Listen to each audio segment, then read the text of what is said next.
Kaya't lumaban ka at sabihin, ako naman muna. Kumakanta siya mga kalingap. May talent, no? Kuya Dambo! Uy, Kuya Dambo! Hello, Kuya Dambo. Where's Kuya Dambo? Kuya Dambo! Kuya Dambo, shout out. Kuya Dambo, shout out! Kuya Rab nagkaroon nga ng voting para sa kukunin niya na models for Velvet Box Fashion Jewelry at isa nga na napasama sa pagpipilian ay ang bagong na-vlog ni Kuya Rab na si Krista. Naisama na nga si Krista sa candidate for Velvet Box Models kaya it's 100% kasama na po talaga si Krista sa K-Angels Batch 3. Let's all welcome po Krista, the Chinita Singer K-Angels Batch 3 member. Sabay-sabay po nating panoorin ang unang vlog ni Kuya Rab kay Krista mga kalingap na napahanga nga si Kuya Rab kay Krista dahil sa murang edad nito ay mataas na ang pangarap nito sa buhay at may talent pa na nga ito sa pagkanta. Bago po natin panoorin at bibigyan ng reaction ito mga kalingap ay shoutout po kay Kuya Val Santos Matubang ang ama at founder ng Kalingap.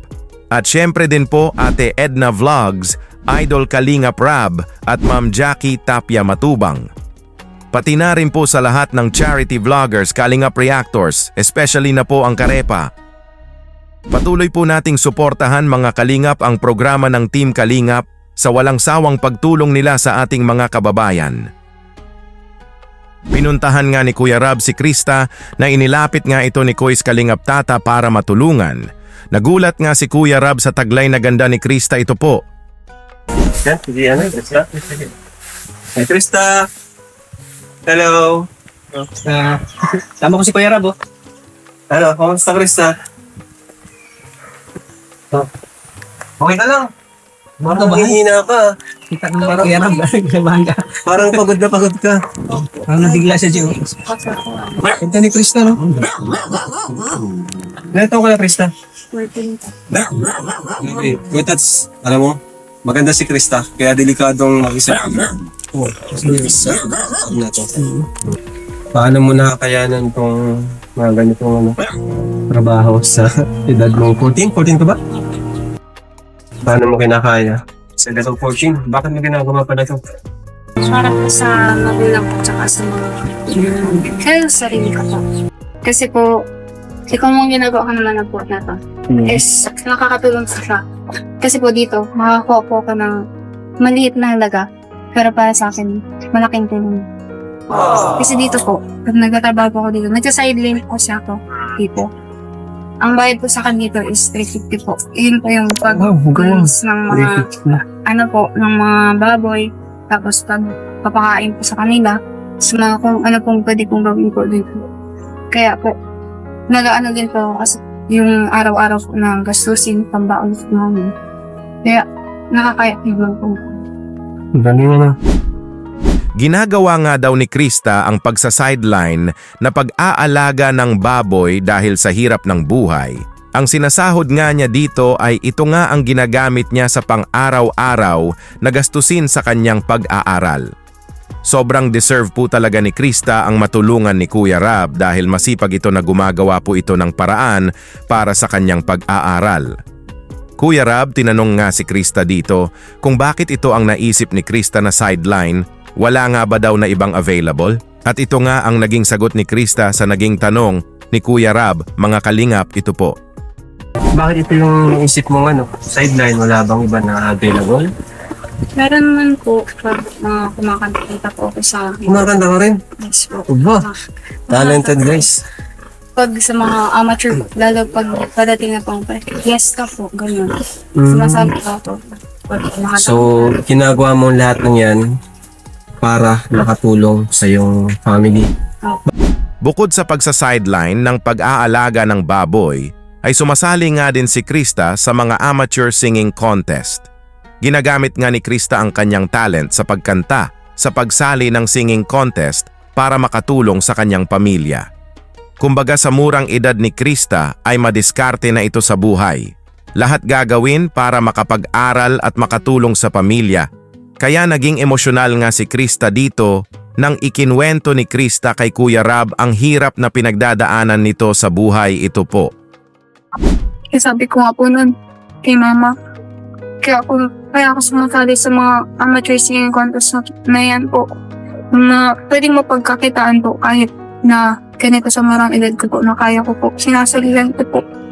Kasi gusto ko po makatulong sa kanila. Kasi galing na po sila sa paghihirap. Ayoko naman po na na tumanda sila na ganun pa rin yung buhay nila. Parang gusto mong mabago. May paranas mala sa kanila yung ginhawa, di ba? Sabi, napakagaling, napakaganda ng mga sinabi mo. Nakakahangap sa edad mo yan. Napakataas ng pangarap mo. Kasi dyan nagsisimula yan ay sa pangarap, di ba? So, kaya grabe yung pagsisikap mo. Kahit nga po kahit na sa akin binibigyan pa ako nila ko tapos nakukuha ko po binibigay ko na naman kahit wala na matira sa akin. Kasi iniisip ko, para sa amin, din naman yun Kaya hirap po. Gusto po talaga ni Krista na mabago ang buhay ng family niya. Na maiparanas niya sa kanyang pamilya ang kaginhawaan, kaya sa mga amateur singing contest ay sumasali siya.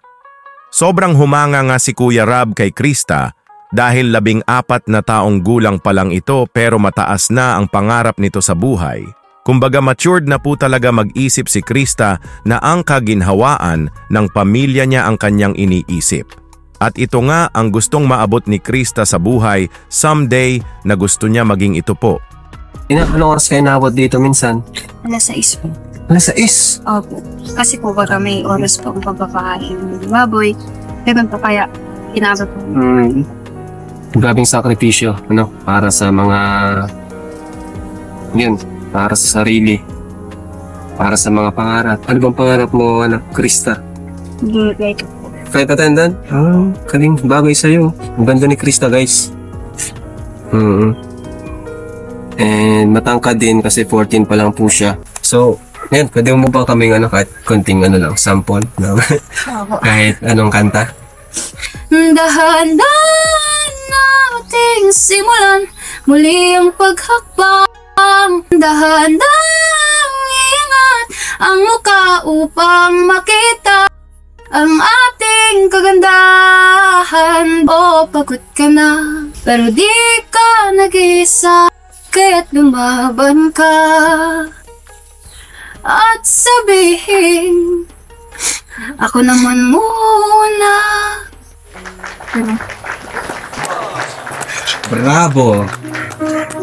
Grabe, galing! Ang galing mo! Kumakanta siya mga kalingap, may talent, no? Ang maging isang flight attendant nga ang pangarap ni Krista. Bagay nga daw ito kay Krista, sabi ni Kuya Rab dahil matangkad ito. Alam naman natin na di po biro ang gastos sa kukunin na kurso ni Krista. Pero alam naman po natin na gagawin po talaga ni Kuya Rab ang makakaya niya para matulungan ang mga beneficiary niya sa pag-aaral nito. At kung nakikita po talaga ni Kuya Rab na deserving, ay di po talaga magdadalawang isip na susuportahan ito ni Kuya Rab. At syempre, andyan din naman po ang mga sponsors na sumusuporta sa Team Kalingap na for sure. Pag nakikita ng mga mabubuting sponsors si Krista na deserving ito, ay for sure may susuporta sa kanya. Basta hindi aalis sa Team Kalingap at stay humble, stay who you are, kung sino ka nakilala ng mga viewers na di nagbabago, ay marami po talaga ang susuporta at magmamahal sa iyo. May talent nga din si Krista sa pagkanta kaya malayo po talaga ang maaabot ni Krista sa buhay.